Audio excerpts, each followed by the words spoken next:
Assalamualaikum warahmatullahi wabarakatuh. Auzubillahi minash-shaytanir-rajim. Bismillahir-rahmanir-rahim.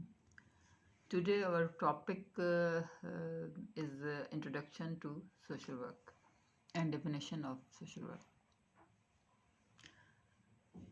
Social work is based on three premises, or we can say that social work is based on three definite points, three basic points. Number one, that the person is important, person is very much important in social work. That he or she has personal, family, and community problems resulting from interaction with the others. As you know that all of our problems are interrelated and are the result of our interpersonal relationships. Uh, that the third point of social work, that something can be done to alleviate these problems and enrich the individual's life, that something can be done to alleviate, to reduce, to ease these problems and enrich the individual's life or improve the individual's life. Um, we often confuse when we hear these two terms, social work and social welfare. Social welfare has a broader meaning and encompasses social work, public welfare, and other related programs and activities. यानी social welfare में include है social work भी, public welfare भी और दूसरे related programmes और activities भी इसके अंदर शामिल हैं. Social welfare is described as the organized system of social services and institutions designed to aid individuals and groups to attain satisfying standards of life and health. And the third difference, social welfare encompasses the well-being and interest of large number of people, including their physical, educational, mental, emotional, spiritual, and economic needs. Social welfare has a broader meanings, and it includes social work, public welfare and other related programs and activities इसके अंदर शामिल हैं. और ये जो social work term, social welfare की term है, ये रेफ़र करती है जनरली, रेफ़र करती है more generally to the wellbeing of groups and individuals as well as the system of social services delivery, whereas the social work refers more specifically to the professional practice of delivery these social services. यानी ये जो social welfare है इसमें social service delivery शामिल है, system है ये social service delivery का, जबकि जो सोशल वर्क है वो है specifically to the professional practice. ये प्रोफेशनल प्रैक्टिस है इन सोशल सर्विसेज को डिलीवर करने के लिए. और एक और अहम बात मैं आपको बताऊं कि सोशल वर्क प्रोफेशन है, social work is a profession, where social welfare is a condition, एक हालत है. Many professionals deliver social welfare services, but social workers have always been prominent welfare service providers. Minimum traditional standards required a Master of Social Work degree for the professional social worker. जो एक professional social worker है उसके पास कम अज़ कम एक master level की degree ज़रूर होती है सोशल वर्क की. The term social welfare refers more generally to the wellbeing of groups and individuals as well as the system of social service delivery. The term social work refers more specifically to the professional practice of delivering these social services. ये मैंने आपको पहले भी बताया. Social welfare is the unemployment money हो सकता है कि जो गवर्नमेंट देती है ऐसे लोगों को जिनके पास एम्प्लॉयमेंट नहीं होती, जॉब नहीं होती, उनको अनएम्प्लॉयमेंट मनी देती है या उनको फूड स्टैम्प्स देती है उन लोगों को अपना गुजारा करने के लिए. कि हमारे मुल्क में तो नहीं है लेकिन बहुत से ममालिक में ऐसा है. और सोशल वर्क में बी अ काउंसलर और a person who helps the homeless. For example social worker जो है वो काउंसलर भी हो सकता है, एक ऐसा शख्स भी हो सकता है जो होमलेस लोगों को, बेघर लोगों को मदद करता है उनकी. Social work is about helping the individuals to overcome difficulties. Social work असल में लोगों की इस तरह से मदद करता है कि वो अपनी डिफ़िकल्टीज़ को ओवरकम कर लें. For example, an old person who has recently been in hospital may need when they when he returns home to assist him in his daily living, long or short term.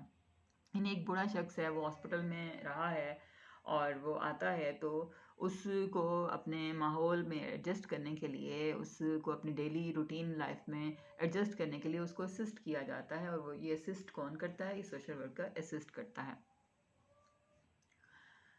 Social welfare is what the state is doing to improve social living. Social welfare असल में social welfare को जो state है वो provide कर रही होती है। किस लिए प्रोवाइड कर रही होती है? सोशल लिविंग को इम्प्रूव करने के लिए।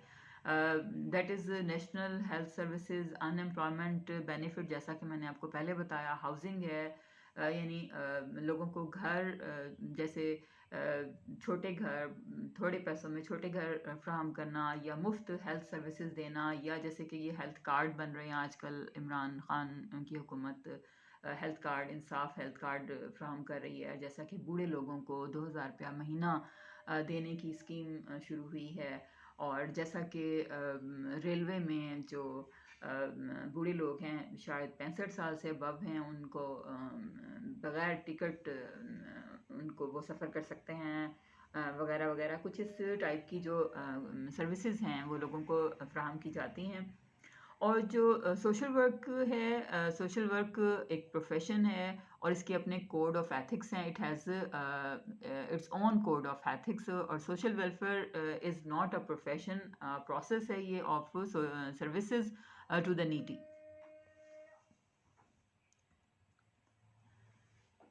Now we define social work. Social work seeks to enhance the social functioning of individuals singly or and in groups by activities focused upon their social relationships, which constitute the interaction between man and his environment. CSWE की definition है जो कि 1959 में पेश की गई। Social work is a form of persistence. Social work is a form of persistence and deliberate effort to improve living or working condition in the community, or to relieve, diminish or prevent distress, whether due to weakness of character or to pressure of external circumstances. Social work is a professional kind of work, इधर honorary और paid, यानी ये honorary भी हो सकता है, बगैर किसी रुपए पैसे के भी हम किसी के लिए सोशल वर्क कर सकते हैं, जबकि ये पेड भी होता है। हम एम्प्लॉय भी हो सकते हैं, किसी एनजीओ के भी एम्प्लॉय हो सकते हैं, और हम किसी गवर्नमेंट के भी एम्प्लॉय हो सकते हैं, और हम वहाँ पर सोशल वर्क करते हैं। It is undertaken by making use of scientific knowledge and technical skills. इसमें हमारे पास साइंटिफिक नॉलेज होता है, हमने बाकायदा नॉलेज लिया हुआ होता है, उसकी प्रैक्टिस की हुई होती है। टेक्निकल स्किल्स होती हैं हमारे पास, with human and democratic outlook to render help to people in need, to enable them to realize their potentials and expand them optimally, to perform their social roles effectively, and to live in a free, decent and dignified manners, particularly by introducing required changes in personally as well as social structure. यहाँ पर हम उनको जो है services दे रहे होते हैं, जैसा कि दूसरी डेफिनेशन आपको बता रही है कि सोशल वर्क जो है प्रोफेशनल सर्विस है, और ये बेस कर रही होती है बेस कर रही होती है नॉलेज पे, जो हमारे पास होता है, सोशल वर्कर के पास होता है। किस बात के बारे में? ह्यूमन रिलेशंस के बारे में उनके पास नॉलेज होता है, और उनके पास स्किल्स होती हैं,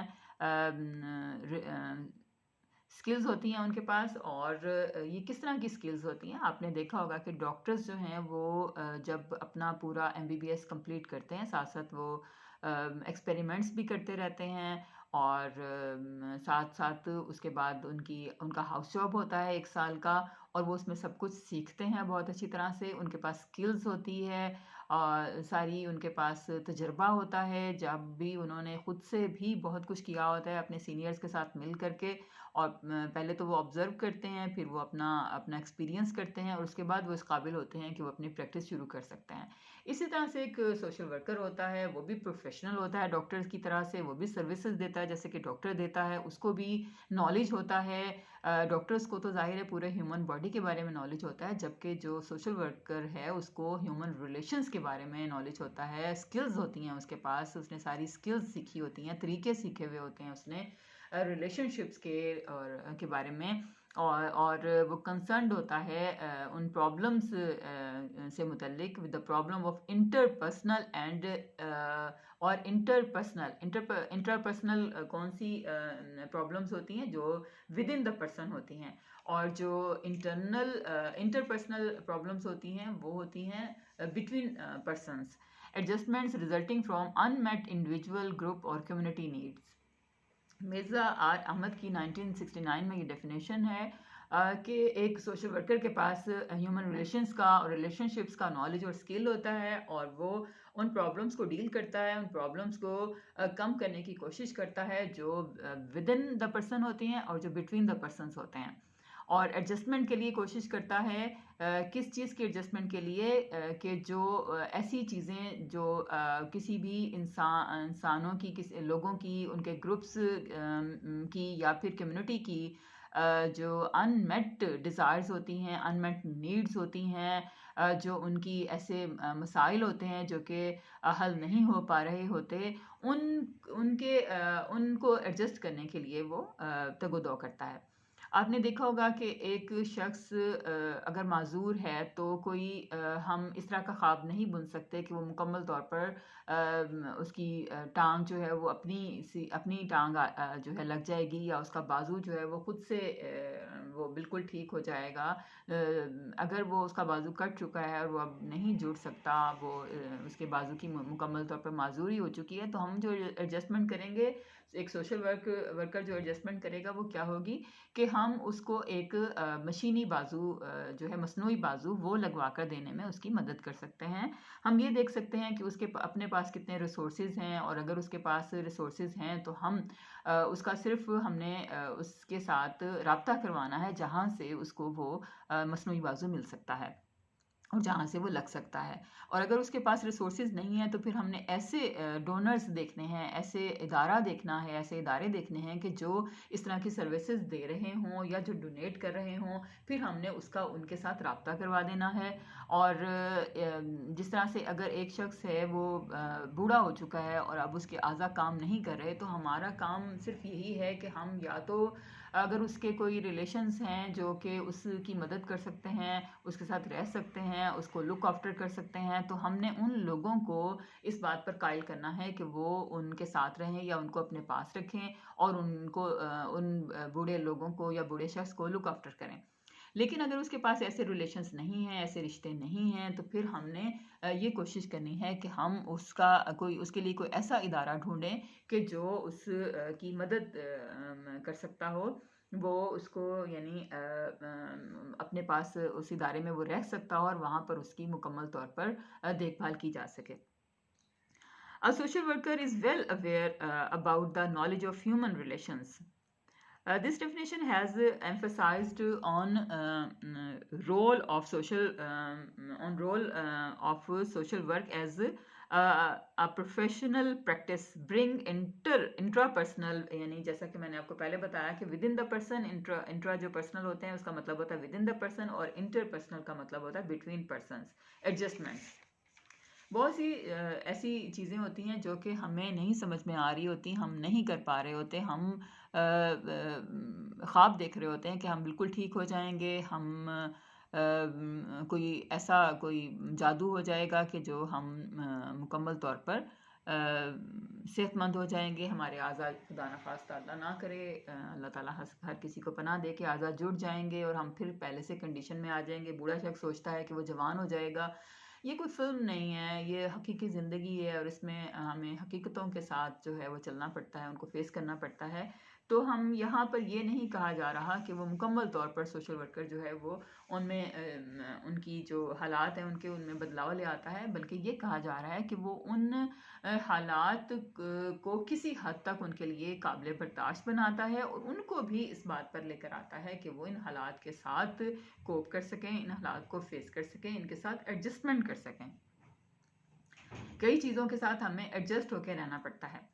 सोशल वर्क इज़ द, अब हम ये डेफिनेशन देखते हैं। Social work is the professional activity of helping individuals, groups और कम्युनिटीज एनहांस और restore their capacity for social functioning for social functioning and creating societal conditions favorable to this goal. Social work practice consists of professional application of social work values, principles, and techniques to one or more of the following ends: helping people obtain tangible services, counseling and psychotherapy with individuals, families, and groups, helping communities or groups provide or improve processes.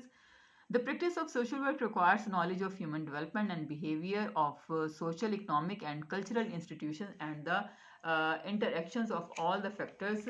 ये national association of social work ने ये जो definition है वो दी है कि social work एक professional activity है जो इंडिविजुअल्स की, ग्रुप्स की और कम्युनिटीज़ की मदद करती है। किस तरह से कि उनके एनहांस करना, उनको उनकी जो कैपेसिटी है सोशल फंक्शनिंग की या उसको एनहांस करना या फिर रीस्टोर करना, उसको इम्प्रूव करना या फिर रीस्टोर करना, यानी उस कंडीशन को, यानी उसकी जो स्टेट है उसकी अपीयरेंस की या उसकी क्वालिटी की या उसकी वर्किंग ऑर्डर की जो स्टेट है, उस स्टेट को, उस कंडीशन को बेहतर बनाना, उसको रीस्टोर करना। उसको रीस्टोर को हम क्या कहेंगे कि उसमें उसकी जो राइट प्रैक्टिस है या सिचुएशन है या उसकी जो कैपेबिलिटीज़ हैं या जो उसकी क्वालिटीज़ हैं उनको ब्रिंग बैक, उनको वापस लेकर आना या फिर उनको बेहतर बनाना।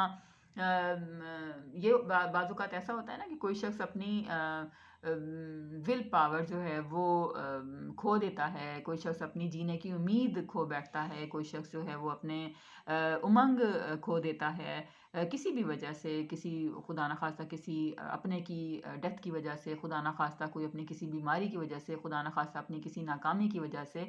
बहुत से बच्चे हैं, अल्लाह ना करे कि जब वो फेल हो जाते हैं किसी अपने इम्तिहान में या कोई उतने मार्क्स हासिल नहीं कर पाते तो अपनी उमंग छोड़ बैठते हैं, अपनी उमंग जो है उनकी ख़त्म हो जाती है। तो वहाँ पर उनमें रीस्टोर करना उनकी उस उमंग को जो वो पहले उनके अंदर थी और या उनकी जो क्वालिटीज़ हैं उनको एनहांस करना, उनकी कैपेसिटी को सोशल फंक्शनिंग में, उनकी सोशल फंक्शनिंग जो है उसके अंदर उनकी कैपेसिटीज़ को रिस्टोर करना या एनहांस करना और creating societal conditions favourable to this goal, और सोसाइटल कंडीशन को भी उनके लिए फेवरेबल बनाना। अब ये देखें कि एक बच्चा जब फेल होता है या वो कम नंबर लेता है तो एक तरफ तो हमने उसकी कैपेसिटीज़ को, उसकी उमंग को रिस्टोर करना है या उसकी जो क्वालिटीज़ हैं उनको एनहांस करने की कोशिश करनी है। दूसरी तरफ हमने उनकी जो सोसाइटल कंडीशंस हैं उनको फेवरेबल बनाना है। वो किस तरह से, मिसाल के तौर पर पेरेंट्स हैं वो उसको बार बार ब्लेम करते हैं। मैंने देखा था, मैं अपने बच्चों का रिज़ल्ट लेने के लिए गई तो पीटीएम थी, टीचर्स और पेरेंट्स बैठे हुए थे, तो उनके बच्चे का रिज़ल्ट था और बहुत अच्छे मार्क्स थे उसके, लेकिन वो उस बच्चे को कह रहे थे कि फ़लाने ने तो ले लिए हैं फर्स्ट पोजीशन ले ली है और तो तुमने तो थर्ड ली है या फोर्थ ली है, तो तुमने क्यों नहीं पहली पोजीशन ले ली, वो क्यों ले गया, अब वो कैसे ले सकता है, तुम क्यों नहीं ले सकते, तुमने क्यों नहीं मेहनत की, ये वो टीचर के सामने अपने बच्चे के साथ इस बात पे शुरू हो गए। अब आप ये देखिए कि उस बच्चे पे क्या असर हुआ होगा, उसकी उमंग कैसे ख़त्म हुई होगी, उसके अंदर किस तरह से जज्बात उसके सर्द पड़े होंगे आगे बढ़ने के। तो यहाँ पर हमारा क्या रोल है, एक सोशल वर्कर का क्या रोल है कि एक तरफ तो वो बच्चे की हौसला अफजाई करता है और दूसरी तरफ वो पेरेंट्स को इस बात पर आमादा करता है कि वो अपने बच्चों के साथ इस तरह का बिहेवियर शो ना करें। वो ये देखें कि उनके बच्चे के अंदर और भी बहुत सारी क्वालिटीज़ हैं, वो कितना आगे गया है पिछली मरतबा से, और उनका बच्चा उनका अपना बच्चा है और वो ख़ुद मुनफरिद है और उसके अंदर सलाहियतें हैं, उनको उन सलाहियतों को बढ़ाने, परवान चढ़ाने और इनकरेज करने के लिए अपना रोल अदा करना चाहिए। Social work practice consist of professional application of social work values. इसके अंदर क्या क्या चीज़ें आती हैं? सोशल वर्क वैल्यूज़ हैं हमारे अपने प्रिंसिपल्स हैं, हमारी अपनी टेक्निक्स हैं, वन और more of the following ends, जो कि इन एक से ज़्यादा जो ये एंड्स हैं इन को पाए तकमील तक पहुँचाने के लिए हम ये सब यूज़ करते हैं, हम ये सब अप्लाई करते हैं। Helping people obtain tangible services, tangible यानी सॉलिड किस्म की, जो कि रियल हों, इमेजिनरी ना हों, यानी ख्वाब की दुनिया में नहीं रहना। जैसा कि मैंने आपको पहले बताया कि अगर एक शख्स खुदा न खास्ता माजूर हो गया है मुकम्मल तौर पर, तो हम यही कर सकते हैं कि हम उसकी माजूरी की हालत को बेहतर बना लें, ना कि ये कि उसको मज़ीद उसको डूबने दें। तो helping people obtain tangible service, tangible यानी रियल सर्विसेज, रियल सॉलिड किस्म की, एक्चुअल स्टेबल जो हैं वो हमने उनको सर्विसेज देनी है। और tangible services, counselling and psychotherapy. Counselling करनी है उनकी। काउंसलिंग क्या है? यानी बातचीत के ज़रिए उनकी जो है उन बातचीत के ज़रिए उनमें उमंग पैदा करना, या उनमें हौसला अफजाई करना, या उनमें जो है वो जो भी डेफिशिएंसीज हैं उनको ख़त्म करने की या कम करने की कोशिश करना। और psychotherapy with individuals, families and groups. और उनकी साइकोथेरेपी करना इंडिविजुअल्स की भी, फैमिलीज की भी और ग्रुप्स की भी। बाज़ औक़ात हमें फैमिलीज के साथ काम करना होता है, बाज़ औक़ात ग्रुप्स के साथ काम करना होता है, और बाज़ औक़ात एक इंडिविजुअल के साथ भी काम करना होता है। हेल्पिंग कम्युनिटीज़ और ग्रुप्स प्रोवाइड और इम्प्रूव प्रोसेसेस। यानी हमने कम्युनिटीज़ की भी मदद करनी है, ग्रुप्स की भी मदद कर सकते हैं, और उनको प्रोवाइड करके, या फिर उनको जो प्रोसेसेस हैं उनको इम्प्रूव करके या प्रोवाइड करके। The practice of social work requires knowledge of human development and behaviour. जो सोशल वर्क की प्रैक्टिस है उसमें हमें ह्यूमन डेवलपमेंट और बिहेवियर के बारे में नॉलेज चाहिए होता है, और हमें सोशल, इकोनॉमिक और कल्चरल इंस्टीट्यूशंस के बारे में आगाही होनी चाहिए, और हमें जो ये सारे फैक्टर्स हैं इनका आपस में क्या रब्त ज़ब्त है, इनका आपस में क्या इंटरेक्शन है, इसके बारे में हमारे पास मुकम्मल जानकारी होनी चाहिए।